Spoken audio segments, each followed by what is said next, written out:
Well, the clock has struck 10 o'clock, and good morning, everyone. I am Luli Castro, Swiftland's Executive Director, and it is my pleasure to welcome you to the first webinar of Swiftland's Diversity Discovery Institute Year 2. D is for Designing Inclusive Services. Last year we had a very successful outcome with the webinars, and this year we hope to raise the bar, and we will be ending this year's activity with Diversity Day on August 24th, 2016. So yes, please mark your calendars for this full day event. We already have it scheduled. We are already planning it, and we already have it open for registration. So remember, that's August 24th, 2016. Sign up early and sign up often. We look forward to having you with us on this journey for a second year. Today, we have a wonderful learning opportunity ready for you with Yolanda Cuesta. Yolanda specializes in helping libraries serve ethnic and culturally diverse communities and has done so for over 25 years of experience as a trainer and consultant with public libraries and nonprofit organizations. She trains staff on conducting community-based needs assessments, building partnerships and community coalitions, marketing and public relations, strategic planning and evaluation, and she even dabbles in grant writing. Yolanda has worked in public libraries in Texas and California. She received her BS degree in elementary education, and she has an MLS from the University of Texas at Austin. She is a regular participant at the Summer Institute for Intercultural Communication. So please welcome Yolanda this morning and enjoy her webinar. Yolanda, take it away. Thank you. Good morning and happy Friday. Happy Friday, yes, indeed. I think we're all looking forward to getting started on a second year of the Diversity Discovery Institute. We're here to continue to build upon what you've learned in the beginnings of your exposure to diversity and the diversity of your community. And it's, I listened to all the webinars from last year, and they were all wonderfully presented. And I thought that overall they gave a very good foundation for the beginnings, the exploration that we're all starting on this diversity discovery. And before we get into our session, I just want to make sure that you understand, I encourage you to participate fully in this webinar. You really are the ones that make this webinar happen.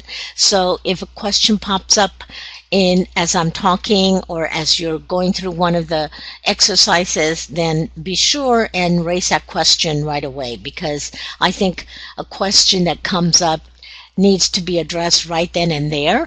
And if I'm going to cover the material later on, I'll let you know. But usually when I'm attending meetings or webinars, if I don't ask the question right when it occurs to me, I kind of lose it. I forget. And so, I encourage you to ask your questions and just participate as fully as you can in this webinar. And this session really begins by, we're starting to expand on some of the concepts, the basic concepts that were introduced in the first year. And one of those concepts was this concept of egocentrism and, being egocentric and what that all means. And just as a reminder, egocentric is kind of the belief that our own view of the world is the correct view, or it's the only view. In other words, we tend to see the world as we are. And we think that everybody else sees the world in the same way.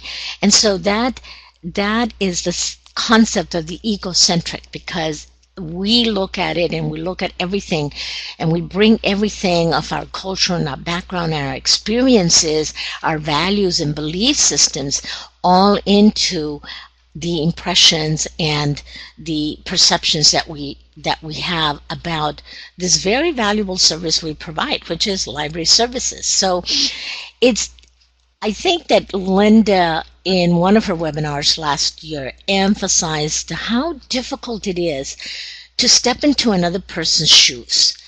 And I find that that is particularly so when it comes to looking at others' perceptions and views of the library. We chose to work in a library, and we are all enthusiastic supporters of the library. And we sometimes have difficulty understanding that maybe other people don't have the same kinds of impressions or perceptions of this very valuable service that we have. And so that's the concept that we're going to begin exploring today, because designing inclusive services begins with being able to step into someone else's shoes to discover their impressions and their perceptions of the library.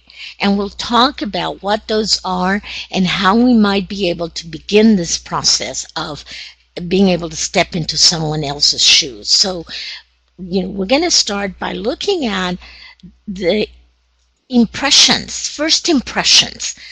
You know that it takes like a millisecond or a tenth of a second for someone to judge us or to judge our library and form that first impression. I mean, the first impressions happen instantaneously, practically. And so I chuckled because in listening to the webinars from last year, Linda is so very often starts out by giving a definition, and I thought that is so like me also. I always look at, if I'm trying to communicate a concept, I run to the dictionary to see, okay, do I have the correct definition of this? Is my understanding correct? So you're going to see some of that same style here in a sense, that first impressions and a definition of an impression is the effect or influence that something or someone has on a person's thoughts or feelings. And in this particular case, I would highlight the key word for me is feelings, because when we approach something new, when we are forming impressions, we're really talking about a wide variety of things, but a lot of it has to do with feelings. So I'd like to start out by having you look at worksheet number 1. And if you'll pull that out, I want you to take a few minutes, and I'll give you maybe 2 minutes at most. And what I've asked you to do is think about a library that you visited recently. Ideally, it should be a library outside of your state or outside of your community. In other words, not another library within your library system, but outside that system. As library workers, we're always visiting libraries. I don't care where we go or what we're doing. If there's a library, we're going to walk in and check it out. So ideally, a library that you visited recently so that you can recollect what your impressions were. And so I want you to remember everything you can about that experience and write a few notes about that. And I gave you some kind of trigger questions to kind of bring back that experience. You can close your eyes and think about it. I mean, everything from, how did you find it? Did you just stumble onto it? How did you identify it as a library? And if you drove up, what were your first impressions of it? Or as if you walked up to the library, what were your first impressions? What were your feelings as you approached the library and as you entered the library? And very key question, once you were inside, how did you orient yourself? How did you know how to go about exploring the library, or if you were looking for something specific, how did you find out what you were looking for or you wanted to see? So what were your general impressions as you walked around the library, and what were your impressions about the people using the library? And also, most especially, did you recall any obstacles or challenges that you faced in finding your way around or getting to know that library, getting what you wanted out of that library? And then finally, just what words would you use to describe your the library and the ambiance and your experience within that library? So I'll give you a couple of minutes to kind of think about that, and then we'll come back to worksheet number one and look at having you share some of your experiences about what stood out for you and what you learned and what your overall impressions were. So take a few minutes. I'll bring you back after a couple of minutes.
I know some of you are very quick about getting your impressions down, and others may still be thinking and recalling the experience.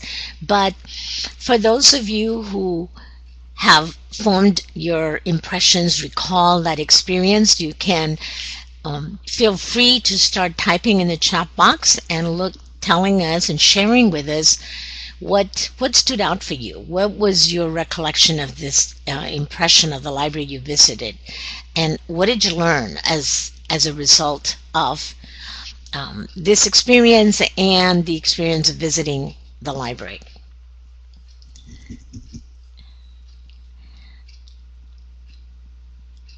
And those of you who are still thinking this through, please go right ahead and finish your experience journey and recollection.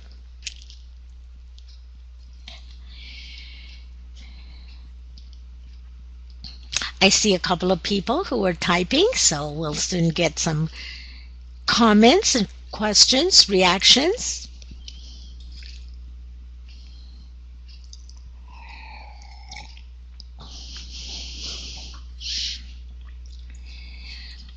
Okay, so Mimi says, this is a library that I visited cleaner than the one where I worked and had a bigger collection even though it was smaller. The parking was difficult to navigate though. I remember getting lost in the parking lot. You know, it's so easy to do. Sometimes this is part of that challenge, Mimi, of stepping back and looking at things from another perspective. Is people who work in that library, or some people who use that library, have gotten used to that, and so they wouldn't notice the fact that it is difficult to find where you left your car or to navigate that parking lot. And it's interesting you mentioned a house that was cleaner than the one where I worked. I had a bigger collection, even though it was smaller. I mean, these are the kinds of things that pop out to us as library workers, as librarians, is we notice size of collections, where collections are placed, what types of materials are on display or collections are on display, and and the impressions that you get as a library person entering another library are really significant, I think, because then you can translate that to your own situation. And we'll be exploring some of those ideas and some of those concepts today and then later on during subsequent seminars. But that parking lot issue is very important. If you think about your own situation and your own library, how do people approach my library and what are their impressions? And I see Jan is also typing.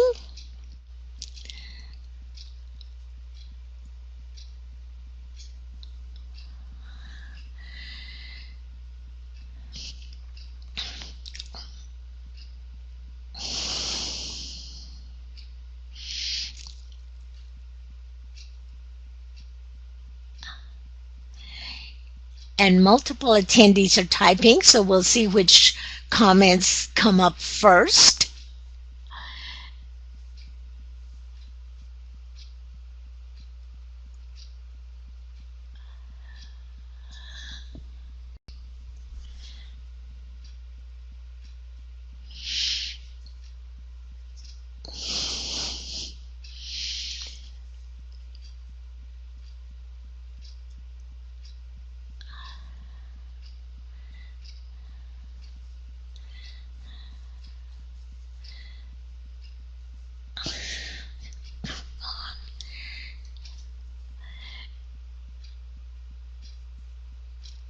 There's a lot of typing going on, but nothing showing up on the chat box yet.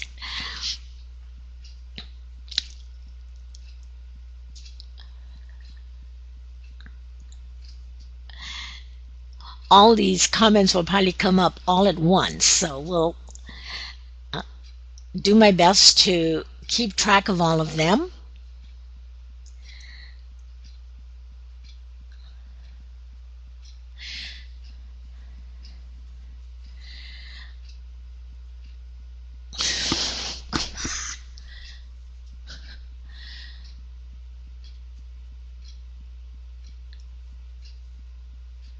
Okay, let's see. There's a comment here.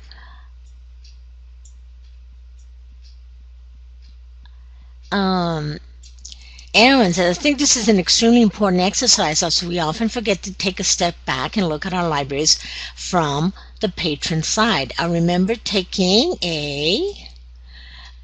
Oh,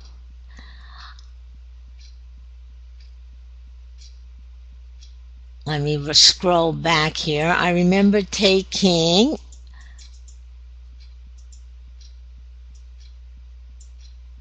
can't get the rest of the comment. I remember taking a presenter into one of our members' libraries and hearing her thoughts on how the library is set up and on the way the collections flow. And it is so that comment is so on target, Aaron, because it is we do forget to take a step back and look at our own libraries from what other people see it, and how our not only our patrons but also other people within the community who may or may not be one of our users, how do they see the library and what are their impressions of us. And then Wendy has, I'm guilty of visiting libraries wherever I go. I know, that is so common for us, Wendy. I'm guilty of the same thing. I can't pass by a library or a bookstore for that matter. I remember those where I am greeted Exactly. Well, the overall impression of some maybe a bit retro, it is the people in service that I recall. Yes. That is such an important comment, Wendy, because um, I travel the country and I consult with libraries throughout the country, and I am the same way. I remember those libraries wherever I am greeted, and that luckily for libraries is happening more and more. But it used to be that you would walk into a library and nobody would greet you, nobody would look up and make eye contact or welcome you in any way. And those libraries that did, I remember vividly. And one of those libraries was in Colorado. I remember one of the first ones that made an impression on me. I was in Colorado, and when I walked in, the greeter was right by the door and was just joyful, welcomed me, smiled, asked me what I was looking for, what did I need, and it was just perfect. It just lit me up to hear somebody welcome me.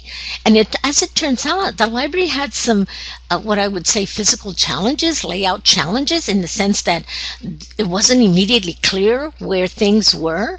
So he was a wonderful, not only greeter, but also navigator for the library, because as soon as he knew what I needed, he was able to tell me where to go. Um, Jan says, I was in Maryland and the parking lot was very easy to navigate. The building was beautiful and clean. You know, the thing is that all of our impressions are really that this experience in looking at how we view another library or our impressions of another library, I think if nothing else, this will help us look at our own library from a different perspective. And that's one of the things that I think is really critical for us to do, because we're normal. We just have a very busy schedule. We don't, we get used to coming in and out of our library and doing the kinds of things that we need to do to get the library going every single day. And oftentimes these are not things that we see, that we notice. The navigation of the parking lot, as an example. And to finish up Jan's comment, the staff greeted me as I came in and were extremely helpful to me finding info on my subject. And that makes such a difference. And Mimi says, when I get greeted by library staff, I feel bad. I already know what I'm looking for and how to find it. I'm just browsing and I don't want to bother them. And you're at the other side of the spectrum, Mimi. Really, it's very true. Some of us who know how to use libraries and who are regular library users, we do feel guilty when people, library staff greet us and go out of their way to help us, because we're perfectly capable of being able to find what we need. But there's so many libraries and library users or new people to the library who would know. And so, but the thing is that a greeting, a welcome, it doesn't matter. It makes everybody's day. And even if I know what I'm doing and I don't really need their help, I do appreciate the welcome and the smile and the offer to help. It's a great impression. And Mary talks, on my last trip to my local library, I was picking up reserves. The staff was very friendly and helpful. Not all of my reserves on the reserve shelf yet, but he got them for me with a helpful and welcoming demeanor. It's a pretty fairly open space with a nice quiet buzz occurring. There was a table outside of the library for Bible study. I was a bit concerned that it would be uncomfortable to have to turn down services, but they did not approach patrons. They just waited to be approached. And that's a great thing. This is another situation, Mary, where you knew what you were looking for and what you needed. So you went straight to it, and then you asked for help when you needed it. But, it's almost always the impression we get is around people and how we are greeted or not greeted and how we are treated and how people respond to our needs. I'm going to move on, and you can keep on typing. I'll get back to your comments, but I want to move in and look at common impressions that people sometimes get, and I hear from people throughout the country when I'm doing community leader interviews, or I'm doing leading focus groups in the community for different libraries. There's some impressions that people say, and particularly those who are not library users. And this is one thing that's really key for us, because all of our comments in that first exercise really was, we are library workers, we are librarians, we are used to and comfortable in the library environment. And so we can spot things somewhat analytically. Well, the collection was larger, the parking lot was a little bit difficult, or whatever. But a lot of people that we're trying to reach out in terms of reaching the diversity of our community are people who are not regular library users. We're trying to look at. So it's really important for us to get a sense about what are some of the impressions that people out there who may not be regular library users have about us. And one of this is a summary of some of the impressions that I get, that I hear over and over again. For some, the building itself may be very large and intimidating. It could be overwhelming in terms of the structure outside, especially large urban libraries. That can be a very intimidating and uncomfortable feeling to walk into a huge a huge building. But even if it's a smaller building, sometimes the look of the building, it can be somewhat off-putting. Some people say, well, it's cold. It's a government building. Well, in many cases, yes, our libraries communicate the fact that we're a government building. We are a government agency, and so that impression of someone being cold and unwelcoming, we sometimes communicate that impression without ever knowing that, because it's simply what is being projected by the facility itself, by the building itself.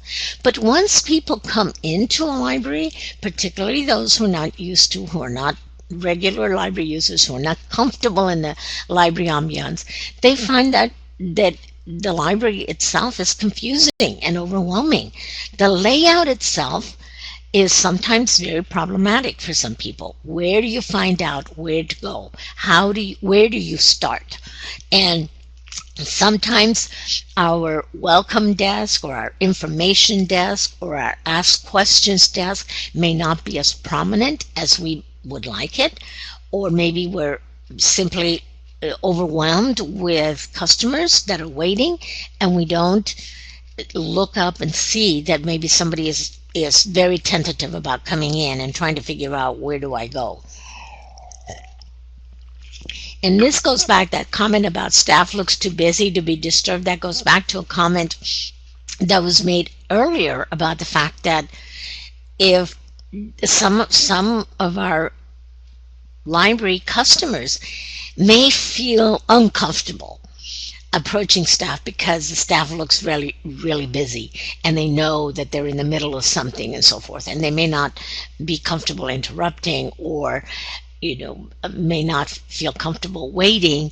And so if staff looks too busy to be disturbed, some of our customers may not be comfortable enough to approach us or to wait until they can get their questions answered. So one of the things that we'll be doing in another session later on is to really look at take the approach of coming into the library, our own library, approaching our library from a different perspective, from an outsider's perspective, from trying to view our library from a community member's perspective. What do they see? How do we come across to people who are not working in the library and who may not be as familiar with our library? Before I move on to the next slide, are there any questions, any thoughts or comments that anybody wants to bring in right here? I don't want to go too far without giving you an opportunity to ask questions.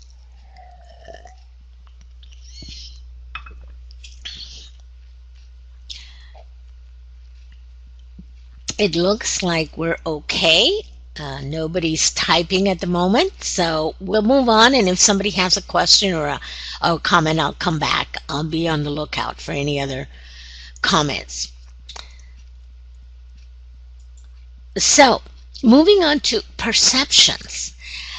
Sometimes the impressions and perceptions can get confusing for us, but the main distinction in terms of perceptions that I see is the way you think about or understand someone or something. It isn't just a physical impression, the first impression, that immediate impression, but it's a deeper level is what is it that someone understands about the library. And this is a critical area for us as well, because particularly those of us who are trying to serve a very culturally diverse community, our perceptions of what a library is and what it does is based upon our background, our experience, our cultural background and experience, and sometimes those can be very different and can impact our ability and our comfort level in terms of using the library. So the way you think about or understand someone or something. So I'd like for you to look at worksheet number 2, which focuses on the perceptions. And um, this is another layer of being able to step into another person's shoes to learn about their perceptions, their understanding of the library. Um, think about a segment of your community that you are trying to reach, and what are some perceptions about the library that they may have about you or about the library. What are some perceptions that you've heard them express? Especially if you're trying to reach out to a group that may not be using the library as much as you would like them to, what are some perceptions that you've heard them express or other people express within the library setting? What are you aware of? And I'll give you as an example, this one comes up quite often when people are trying to reach out to a Spanish-speaking community, or they're developing their services to a Spanish-speaking community, and or they get newcomers from the Spanish-speaking community into the library. Library staff are often surprised by people who come up and ask them how much the books cost.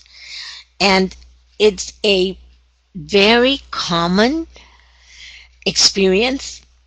There's some foundations for it, there's some rationales for that, but obviously they're coming to the library with the perception that it may be a bookstore, and therefore the books are for sale and not for loaning as we as a library functions. So think about a segment of your community, whichever segment you're particularly focused on trying to learn more about, to reach out to understand in a better way. Think about that segment of the community and what are some of the perceptions that you may have heard or you're aware of or other people have told you about that this community has about the library.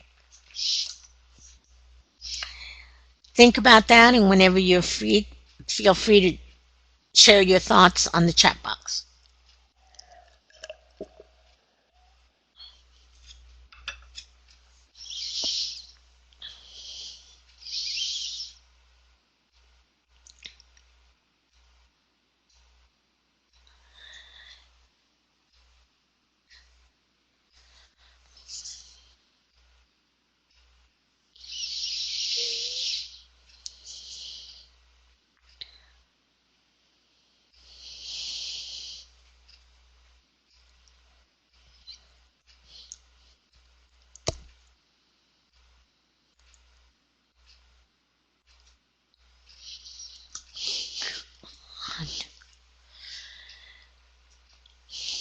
I see that Mimi is typing away, so we'll see what her comment or question may be.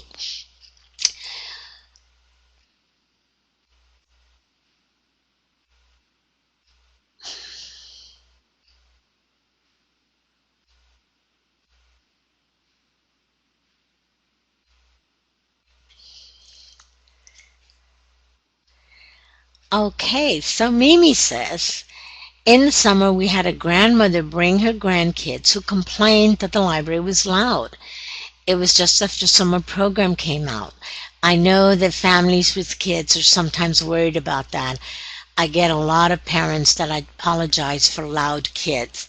That is definitely a very common uh, situation within libraries. I know that my own husband, I mean, I've been in libraries for, 25, 30 years, but he never was a library user until very recently when he retired and he actually started using the library, and he goes to the library to do some of his work, and that is the number one um, issue that comes up for him is the noise of the library. The perceptions that our community has about the library are changing, and but people have perceptions about our library from their experience, prior experience with libraries.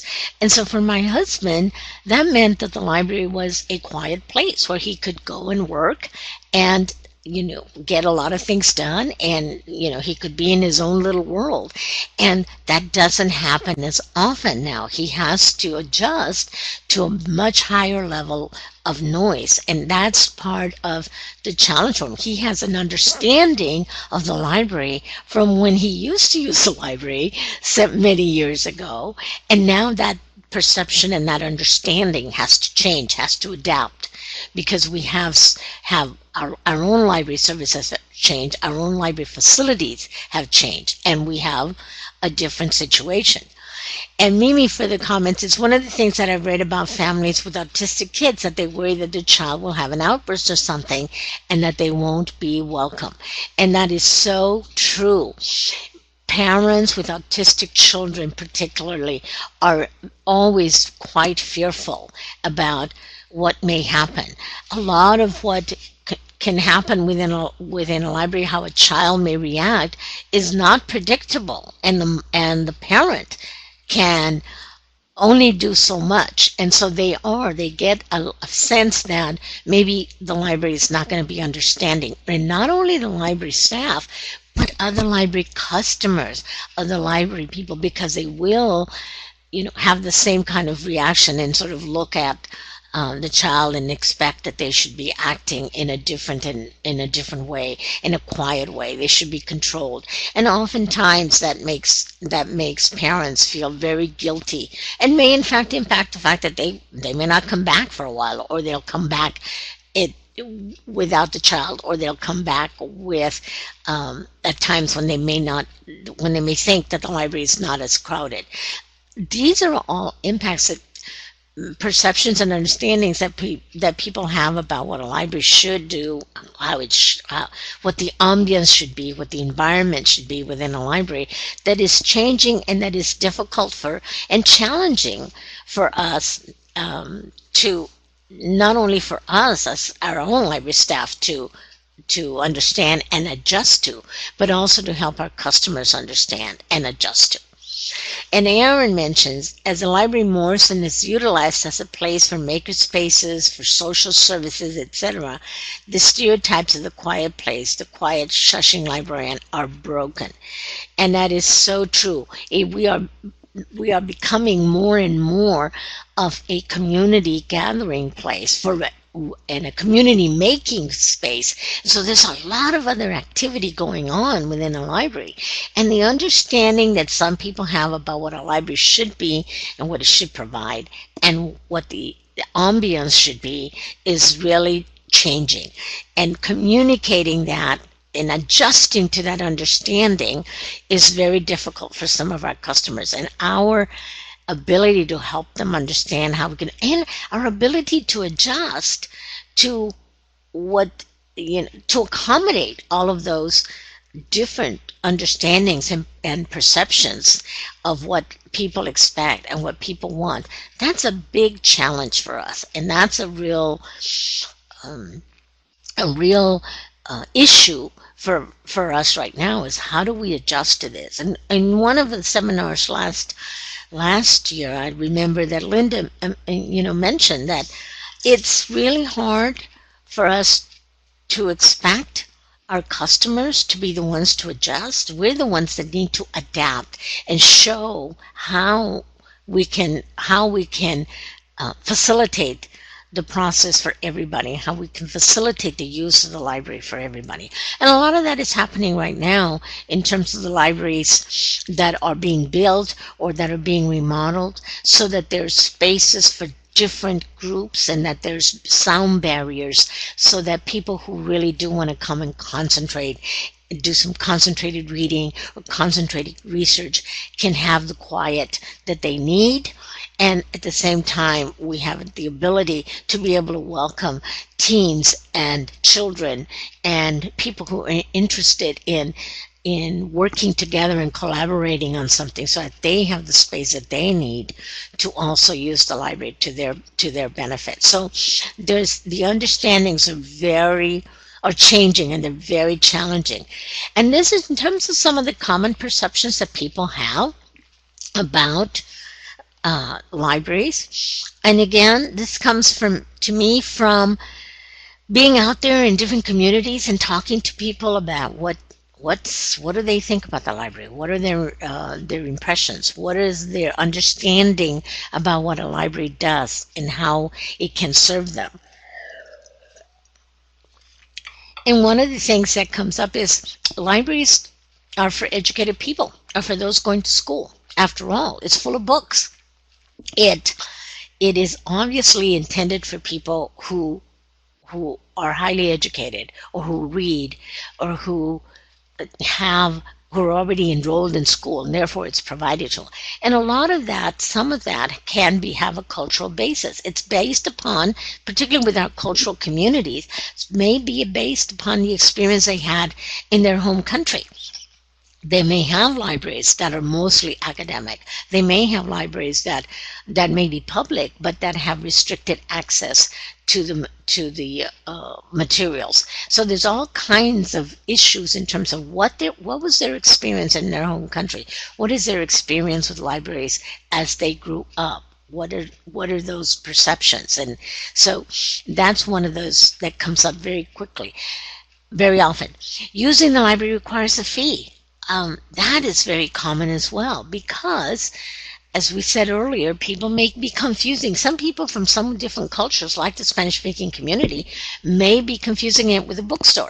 And so they think that they either have to buy the books, or that they have to have a membership fee, that they have to be able to sign up for it and pay to use the library. And that's very common perception and understanding when I'm out talking with the community groups. I'm always amazed at how they say, well, do we have to pay for the service? And I say, yeah, you already pay for it. It's already paid for by the community itself. And so you just come in and use it and sign up for a library card and so forth. So these are common perceptions that people have. And if people don't read, they often will think that libraries can't have anything for me. Now that perception is changing, because now the libraries provide so much access to computers, and, as Erin mentioned, to maker spaces and social services kinds of information. That perception is slowly changing, but that's one of the ones that people have tradition said, well, if I don't read, if I don't, I'm not interested in reading a book, why would I use the library? So getting over those misunderstandings or different understandings of the library are a real challenge. Or the last one about the library may share my personal information with the police. That again is an issue with certain communities, either recent immigrant communities or homeless communities, that are fearful about what is it, if I sign up for a library card, how much of this information is being shared with authorities, with government, with other agencies that I may not want to know and have my personal information. So because of these perceptions and the impressions, the key to starting to design inclusive services is we have to be able to go out there and see and understand and identify what those impressions are. What are the impressions we have communicated it, inadvertently sometimes to a community? And what are what is their understanding? What are their perceptions about us, about what we do, about how they may use us, about what services we provide? These are all, keys to beginning to design the inclusive services. And maybe I'll go back to Mimi mentioned my husband has that issue when he signed up for a library card. He got called for Judy Dewey. Now the two may or may not be related, but in people's minds or in your husband's mind, that may have been the trigger for him. And it's a totally could have been a total coincidence, but the understanding and the perception is there, and trying to overcome that is a challenge for us. That's why it's so important if we're starting to design inclusive services, we're trying to be as inclusive as possible in our services. We really need to start by building trust and building relationships with the various communities that we're trying to reach out to and that we're trying to understand. Our community is so diverse, we need to look at what are some of their perceptions, what are the impressions that they have of us. So we need to start building trust, building a relationship. And what I think is at the heart of building that trust is that we have to emphasize face-to-face communication. With many of our communities, we really have cultural values that are different and that include and that promote the group interaction much more so than the individual action. So emphasizing that face-to-face communication is critical. Connecting to the community issues, their needs, their interests, trying to find out what it is that, in an indirect way, trying to identify these impressions, these perceptions that they have about our services and the library. And the supporting and complementing the community efforts. Whatever we do out in the community, ideally, it's really supporting what is going on within the community already. And the key here is when we go out and we ask the community for their help, we build trust. We build a relationship. We show that we are truly interested in the community and that we want to learn about them. So the key to designing inclusive services is starting to build that trust, build the relationships. And these factors are key to building that. As part of your handouts, I gave you the community leader interview guide, which for me is pretty much, as I tried to make as comprehensive as possible. When we are trying to build inclusive services and we're trying to get a closer understanding about people's impressions of us and people's perceptions of us and what their view of the library is, we will be out there talking to people. So I find, even though there's many different ways in which we can go out and talk to the community and interact with the community, the community leader interview process for me is an ideal way to get started. Jeanette is having trouble with her audio. She's asking if she's the only one. Let me know, Aaron, if I need to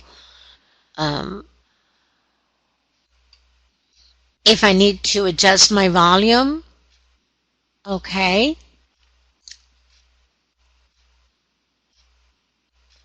All right. Well, it may be just kind of intermittent. It looks like most everybody can still hear. Maybe I was lowering my voice and wasn't projecting as much. So hopefully we've got that, corrected. If you continue to have problems, please let Aaron know, and and he'll fix it because he fixes everything.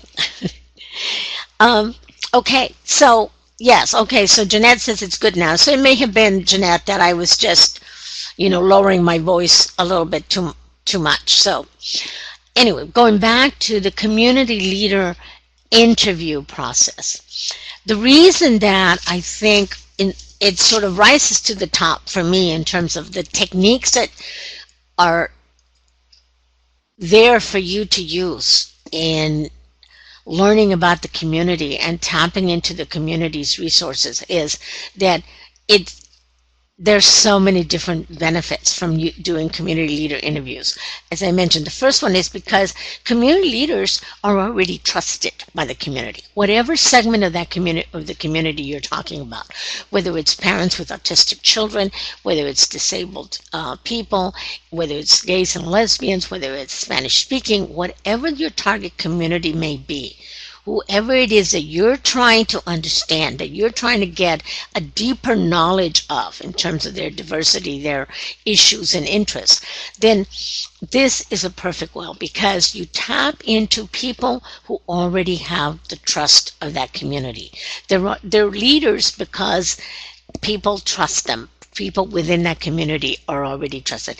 And they're leaders because they know a lot about that community. And when you approach community leaders, you're really acknowledging not only their expertise, but that community's expertise. And that community, you're acknowledging that community in a way that earns the trust and the respect of those who are within that community. And, you're showing your concern and interest by reaching out and knowing who the people are that are important to that community. And it's probably the best way to start informing people about the library in an informal way. And it's oftentimes we spend a lot of time developing our brochures, our guides to the library, our PR and marketing materials, and so forth. And those are good ones for us to have. But oftentimes, that's not enough, particularly with communities that have these different perceptions of the library, that may not feel as comfortable with being aware of the full array of services that we provide, or feeling comfortable about approaching us, is that when we are out there, we are able to inform them about the library in a just casual way. And that is a key, because one of the things that happens within these communities, as in all communities, is that word of mouth starts spreading. When someone understands and has an impression about a library, or gets an understanding about, we can use the library, it's free, and what we need to do is sign up for a library card, and it's easy, then that word gets spread around. And so that word of mouth marketing is a great way to do that. I remember one time I was doing a community leader interview process in a library close by to where I live in Sacramento. And I had my list of community leader interviews, and I started with, my first interview was with the reporter writer for the local newspaper, and they had a one-page insert in Spanish every week. And so I started with him because he was a name well known to me, even though I didn't live within the community. He was known outside of that community. And so we sat down for a chat, and I got names of other people that I should be talking to. By the time that I got to the third interview within that series, everybody knew that I was coming. Everybody that I contacted already knew that I was doing an exploration for the library about what the community wanted and needed, because that word of mouth had already started to spread. The people know each other, communicate with each other, see each other frequently, so that word of mouth started passing on. And I really didn't have very much of an introduction to do after that. It was really a very casual kind of conversation, and it raises your visibility. And most important, I think, especially for those of us who, when we approach a new group, that we're not sure about what their perceptions may be and what their understanding of how we may communicate with them. It builds our confidence because when we're talking with community leaders, they are people who know the community. They generally are very comfortable talking about their community to other people within government, with working with other agencies and so forth. So I think that building the confidence in working out there with the community, starting with community leader interviews, is a really great way to begin. Now, I want to take a few minutes here to stop and look at and give you some opportunity to ask any questions about the community leader interview guide. I hope that some of you had an opportunity to kind of look through it kind of quickly. There's a lot in there. But if you have questions, I would take them now, and if not, I'll go into some of the highlights, some of the process and the highlights of the interview guide.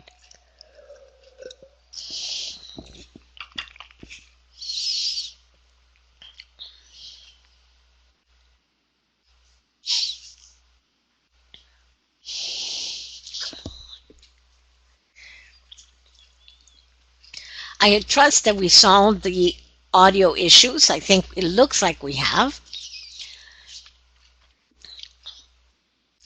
I think it was just a matter of my speaking up into my good. Thank you, Jeanette, for the feedback.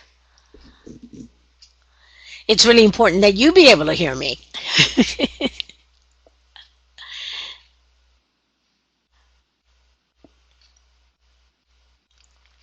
Okay, well, I'll keep checking the chat box to see if there's any questions about the interview guide, but I'll very quickly go through the highlights. As I mentioned, I think this process of interviewing community leaders applies across the board to all types of libraries and all types of target groups.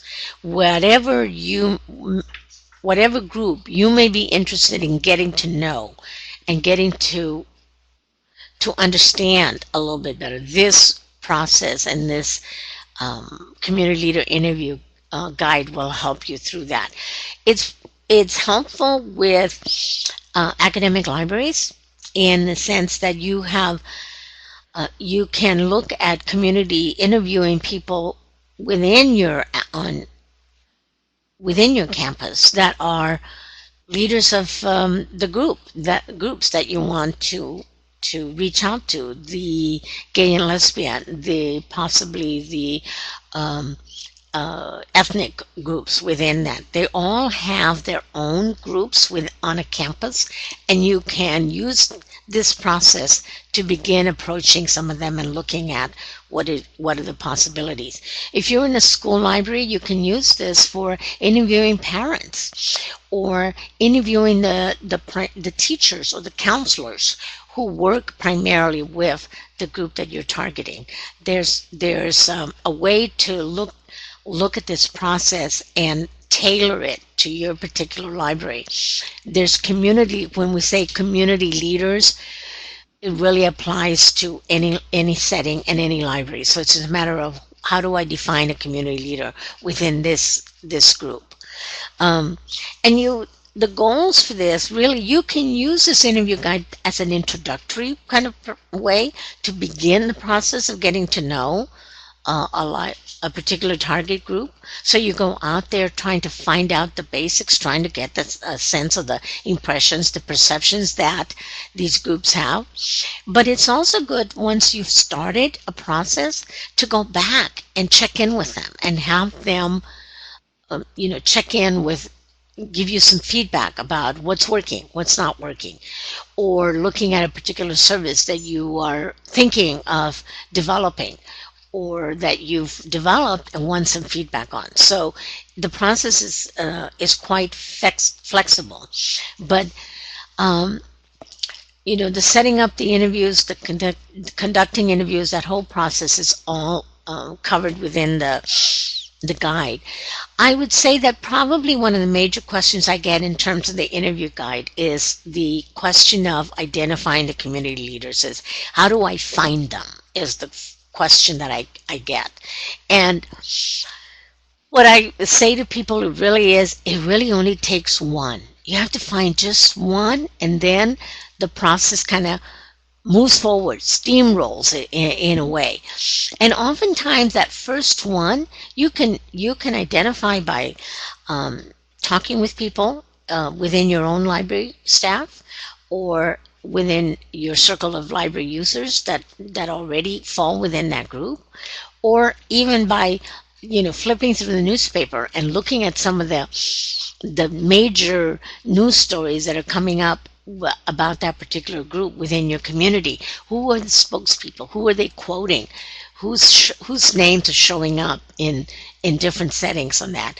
So it really only takes one, and oftentimes it could be somebody else within the city or within the county or within the jurisdiction, your jurisdiction, because you're not the only one that's trying to serve this particular group. There's others that are specifically targeting that group or provide services directly to that particular group, and so they would be very helpful to begin the process, and they know almost everyone else, so you can start widening your circle of people that and widening the list of people that you should be interviewing. So that's one of the biggest questions that I have. The other is, even though, and this is not a question, but it's a comment, even though I call it an interview, it really is an informal conversation. It's an informal conversation in which you're really trying to find out about the community and about what their perceptions are and their impressions are about the library and so forth. So as much as possible, even though the the the term interview seems a little bit formal, I think you can see it as a community conversation, a conversation with community leaders about what they know of their community. And it's very important for me in terms of the setting up the interviews. I stress this in the guide, to be sure that you conduct these interviews and that you do these interviews out in the community, that you immerse yourself in their situation, in their setting, rather than asking them to come to the library to do that. Now, we're tempted oftentimes when we have focus groups or we have community forums or we utilize other techniques to try to learn about community needs and interests. We're tempted to hold it in the library because we want to be able, one, we have the facility, we have the ability to bring people together in a meeting room, we have our equipment and supplies there, and most importantly, we want to be able to show the library to people. But oftentimes, what's best is really to set up the interview outside of the community, because the purpose here is we're really trying to educate ourselves, to learn about the community ourselves. And so we need to go out there and experience that community as much as possible and as closely as possible within their own setting. So I strongly encourage people that to go out into the community and hold the interviews out in that particular setting, in their office, in their at their events, at their meetings, at their forums, and so forth, so that you're interacting with them on their territory. And I remember that that Linda made this comment in one of her webinars last year, was, if anybody should be uncomfortable in terms of these issues, in terms of approaching people, whatever, it should be us, because we're here, we're the ones that are learning about diversity and culture and the impact that that has on our interactions and so forth. So we are able to adjust a little bit more readily than expecting other people to adjust to us. So setting up the interview and conducting the interviews out in the community enables us to to do that much more effectively. I want to talk more, and I'll be, oh, let me see, look at the comments here. It looks like the sound is on and off. Okay, I'll remind myself to speak a little bit louder or maybe raise the volume on my microphone.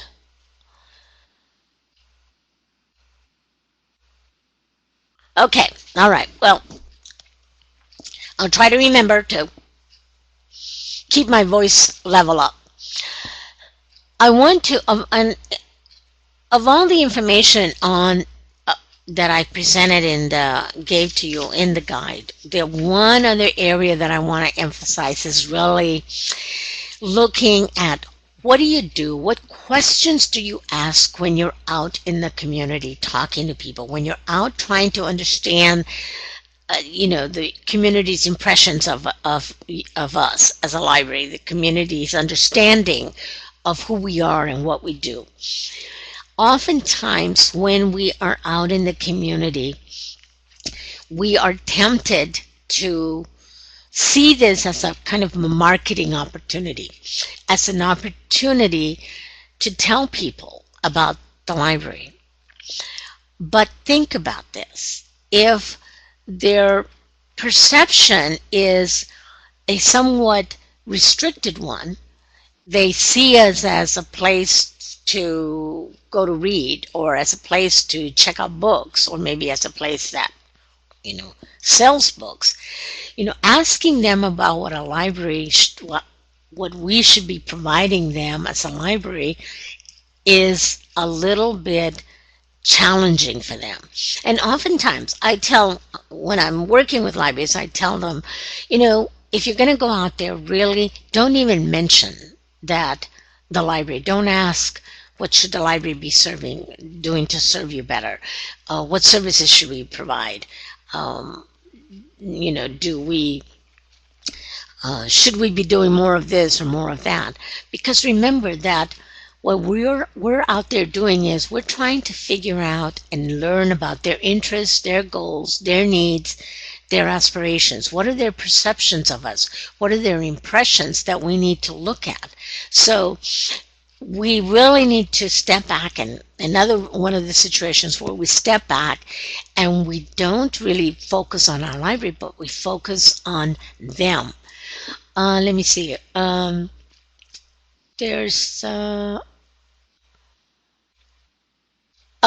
Aaron has a question. Do we research a target group before approaching a community leader? Very good question, Aaron. And my response is, most of us do a little bit of that, in the sense that we already have an awareness of our community in terms of some of the numbers. And we know if we've chosen a target group, it's probably based on some demographic or statistical data that we know of. For example, we may realize that our community is suddenly a recipient of a migrant population or immigrant population, or that we know that the community is growing in a certain way with certain groups of people coming in. So we probably already have a general understanding of that. And mostly what we do as librarians, we're always looking at community demographics. So we know what those numbers are and where the changes are happening in a fairly general way. And so what we get from the demographics when we do research is really fairly broad, and it's numbers. It doesn't get us to the interests, the goals, their aspirations, and their needs. That's the reason why we need to go out. So in terms of researching a target group, what I would say is you do the basics of the demographics and get what you can in terms of what's out there, particularly anything that is specifically local, something that's been developed by perhaps another agency that provides services to that target group. So you do the basics, but really it's not an in-depth demographic analysis. What we're trying to do here in building trust, building relationships, is really finding out about the group at a deeper level, trying to get to those impressions, those perceptions that they have, and that we can only do that when we're out there really interacting with them. So we do a little bit of that. We do the foundation of the demographics, but basically the first step is really going out to talk to the community leaders. If the research that comes into it, if any, is really identifying the community leader, and that generally is fairly easy to do by talking with a few people, or really checking things out in terms of other agencies that may be working with them. So a little, but very foundational. The information that we're going to get about our target group is really going to come from the community. So when we're out there, we need to focus on asking questions about them. What are their interests? How do they spend their time on weekends or their free time? When is their free time? Oftentimes we think that people do work Monday through Friday and they're free on weekends. Well, there are a lot of people in our community that don't have that kind of a schedule. And oftentimes with some of the groups that we're targeting, they have 2 or 3 jobs. So the only free time they may have is on a Sunday or Sunday afternoon. So trying to figure out what is the schedule, what are the dynamics within this community, their interests, their goals, what do they aspire to, and what are their needs? What is it that is already out there for them, and what are the gaps? What do they need in terms of information, and what information is not available to them? What are their needs in terms of entertainment, and where do they go to get that entertainment? What is their entertainment, and how do we, what are the gaps? So you're really wanting to focus on their interests, their goals, their aspirations, their needs. Oftentimes we go out and we ask about their needs, and that's sometimes a little hard to get at. So we really need to look at, so tell me about this community. And if you'll notice in the interview guide, I gave you some samples of sample questions. And really, as I mentioned, it's a informal conversation. And what you're really trying to find out is, you're trying to find out as much as you can. You're trying to kind of download what this community leader knows about that community, that segment, into your mind, into your awareness. So oftentimes, and I mentioned this in the guide, I may have the questions laid out for you, but they're not going to be answered in that way. Once you start a conversation, once you start this interview in quotes,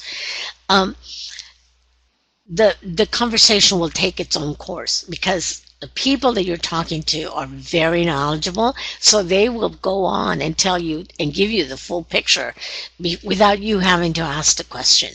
But I do encourage you to think about the question, making sure that you have your list of questions and what you want to find out about them. And if they happen to miss something, well, then you can go back and ask them to fill in. But the focus is on them. What are they concerned about? What's on their minds? How do they spend their time? And this one is very important. How do they find out what's going on? What's going on in the community? Because oftentimes we've had situations in libraries where we may be planning a large event, and we have a large event targeting a specific community, and we may not get as enthusiastic a response, as large an attendance as we would have liked or would have expected. And so we're trying to figure out, how do they find out? How do they find out about what's going on? Because that's where we need to target our publicity, our marketing, our public relations. So oftentimes it's a matter of digging into that community, and that community leader is the first and most important part of starting this process. I'll stop here and see if there's any questions before I sum up some of the information. Any other questions, or any questions at all over any of the topics we've talked about?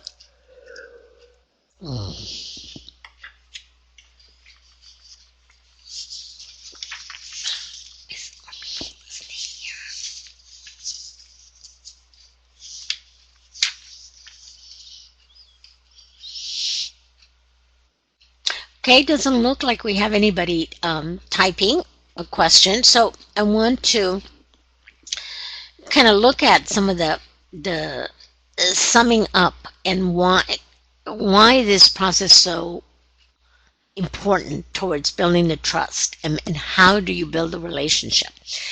So doing a community leader interview is really the only the first step. I mean, this is building a relationship. First of all, you're trying to you carry on a conversation, you interview, you get information. But I say it's a process because there's a follow up to that. Not only the first meeting is certainly to conduct the interview and to begin that relationship. Oftentimes, after that first interview, you've got not only a long list of other people to contact, but you've got an understanding of that person. You've developed a new friendship, a new relationship. You have business cards, you have names, emails, and so forth. So the first meeting is really to conduct that interview, to begin that relationship. Again, make it as informal as possible. It's a conversation, even though I use the word interview. Then once you've done your share of interviews and you've gotten the information, the next thing is really to go back to them and tell them what you found. That is another question that I often get, is how many interviews should we do? Is there a specific number? And there really isn't. But what I would say is that once you start interviewing community leaders, even though you may have a list of 10 people that you want to interview, you will find that the information you're getting is pretty much the same. It becomes repetitive in the sense that it's the same issues that come up. You're getting the clear picture, and that's a very good thing to know, is because then you know that you're on track, that you're getting a fairly clear picture of what this target group is like, of what this community is like out there. If you have a lot of disparate kinds of views, then you need to do more interviews to get a sense about, are there two different segments within this community? Is there more diversity within this community than I even imagined? But oftentimes, after the first 3-4 interviews, you will find that the information you're picking up is pretty much the same. You're getting an accurate view of that community. Now, that doesn't mean that you stop right there. If you are able to, continue down the list and interview as many people as possible. This is always a time constraint on us, of course. But if you interview more and more people, guess what? You're building more relationships. You're getting to know more people within this target group, and this community is getting to know you, because those community leaders are key to introducing the library to that community. So the more that you can do, the better. You're extending your reach within that community. So oftentimes, yes, we may do more than 3 or 5, simply because we want to build that relationship. So when you've met with them, the first meeting is to conduct the interview. That begins the relationship.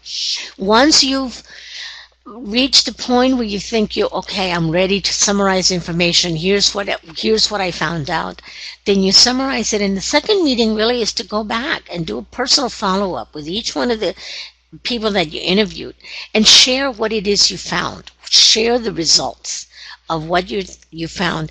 And if you already know what it is you're thinking about doing, what kind of new service, how you're going to adjust something or whatever, what ideas you got in terms of how you might be able to respond to some of what you found, then share that with them as well. This serves two purposes. One is it confirms that the information you got is, accurate. This is what the community generally looks like or thinks like or feels like.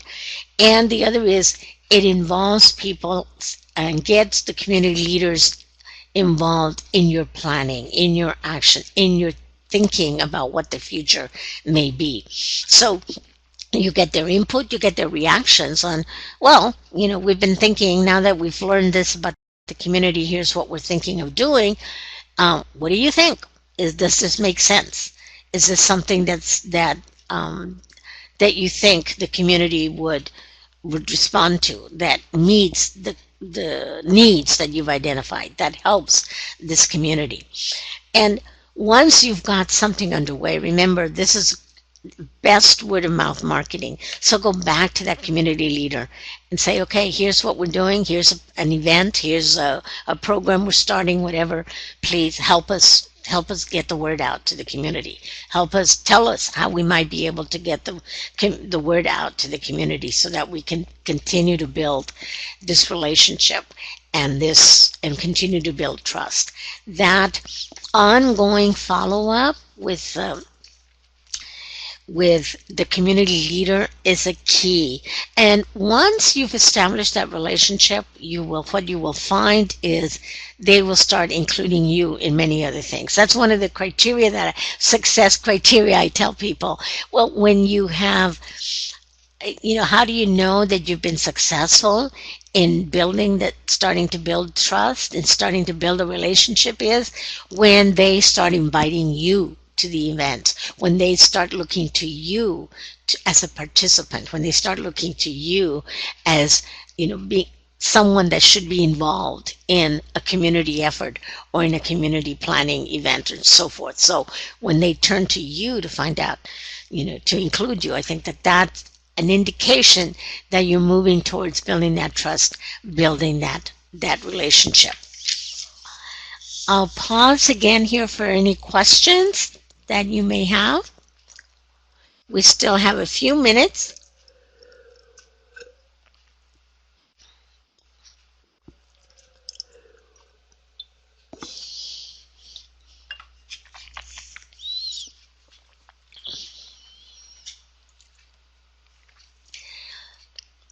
And since it doesn't look like anybody's typing, I would just pose a question to you. Have any of you done something similar in terms of interviewing community leaders? Or what kinds of techniques have you used to get to know the community? What has worked for you?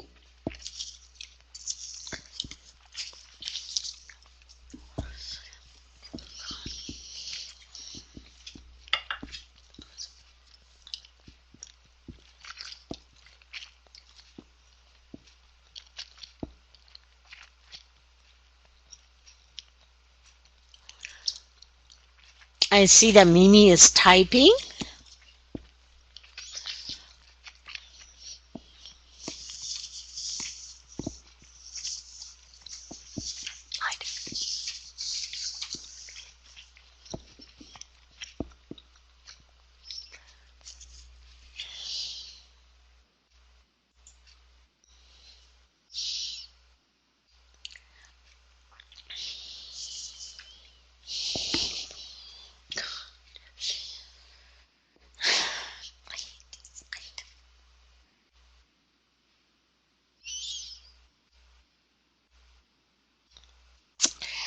Mimi's comment is, I'm lucky in that several parents of the community that I'm hoping to reach out to already bring their children in for other programs.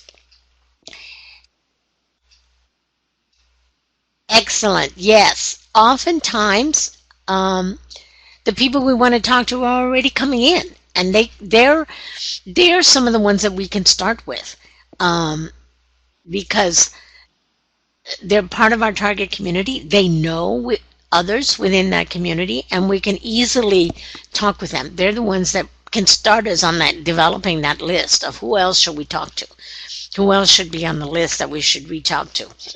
So, starting with, when going back to that question is, where do we find these community leaders? Oftentimes, it is within that group that is already using the library, and then they can start helping us develop that list, or it could be our own library staff. Oftentimes we neglect to ask our own staff, well, if we're interested in reaching out to parents of autistic children or the autistic community, Does anybody have any connections? Has anybody got any awareness of that? It could be that some members of your library staff may belong to a church that has a special program to serve that target group, or they just may be aware, have a next door neighbor who belongs to that target group and has some experience with that. So you never know where that first contact may come from. So it could be right within your already existing customer base, or within your own staff, or within your own friends and relatives. Aaron is typing. So Mimi, just take advantage of that. Certainly build upon that, and continue to reach out to different community leaders, talk to different people outside of the one. This is a beginning process to building that trust, that relationship with that segment of the community. And Aaron says, sometimes it is helpful to use the word of mouth marketing in our personal lives. Making our services known in social settings doesn't always have to be in a work capacity. That is such a great comment, Aaron. It is so true. It's amazing. I mean, we don't live separate lives. Our work lives does flow over to our social setting. And I'm always amazed at even groups that I belong to, that I know are, where I have, friends that I know are library users and so forth. Oftentimes our library users are centered in on the things that they use, that they know. And I know that as a library user myself, I often am surprised by some of the things that the library does, because I use my library for a certain thing, and that is to reserve books. I go in, check up books, and I know exactly where they are. I go, pick up my reserves, check them out myself, and I'm out the door. And those things, oftentimes, I don't even stop to look at other things that the library is promoting and marketing. So sometimes I hear about these things outside in a social setting. My friends may say, "Oh, by the way, I'm going to this because it's at the library," and I'm surprised.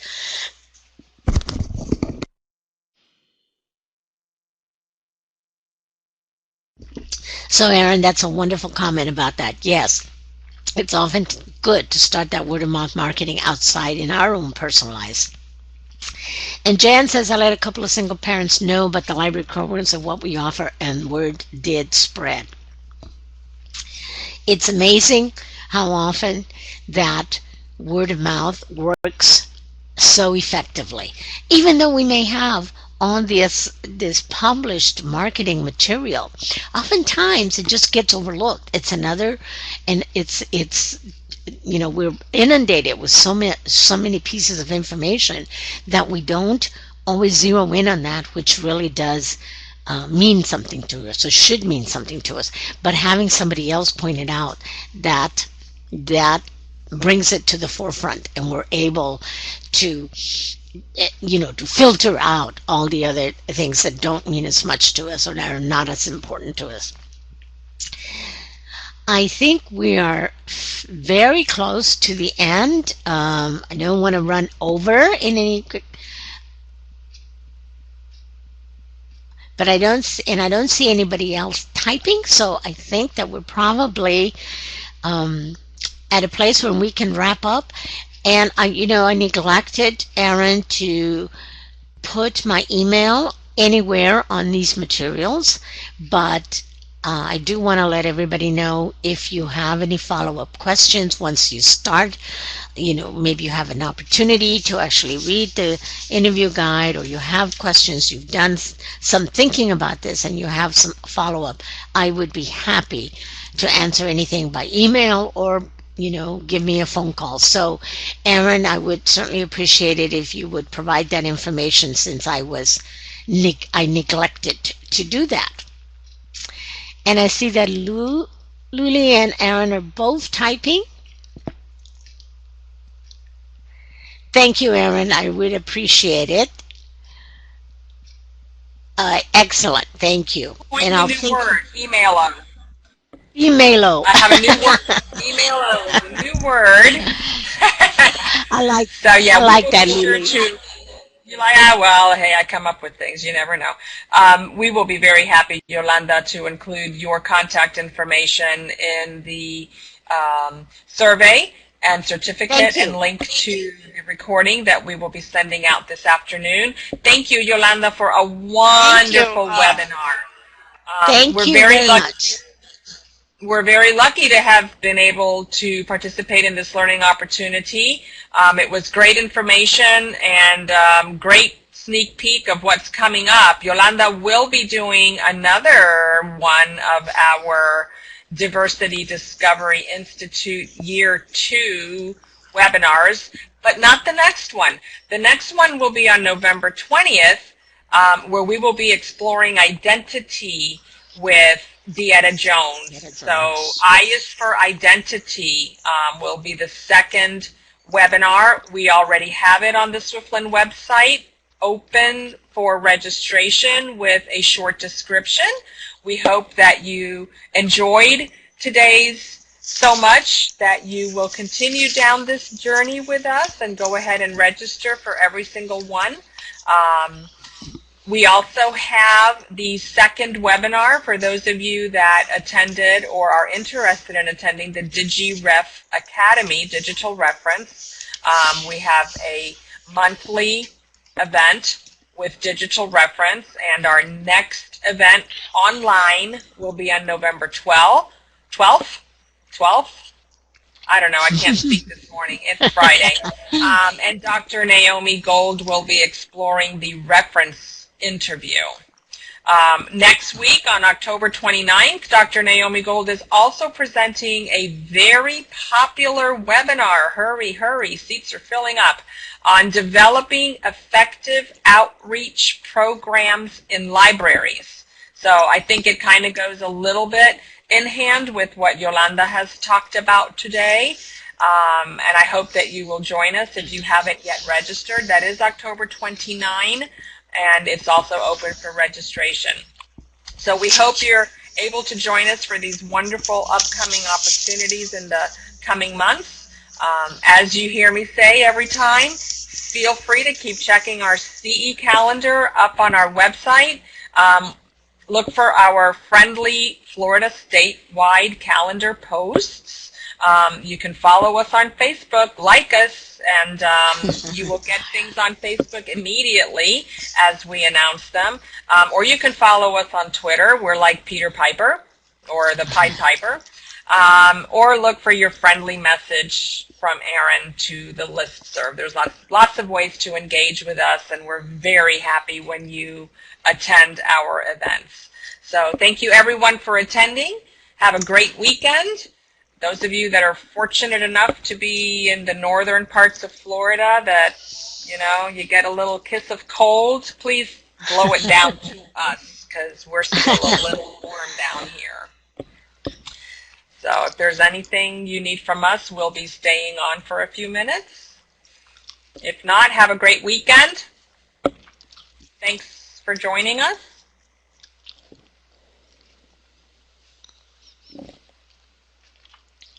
Happy Halloween. Since I won't be at next week's webinar, anybody who's attending. Oh, okay. I'll be in Tallahassee.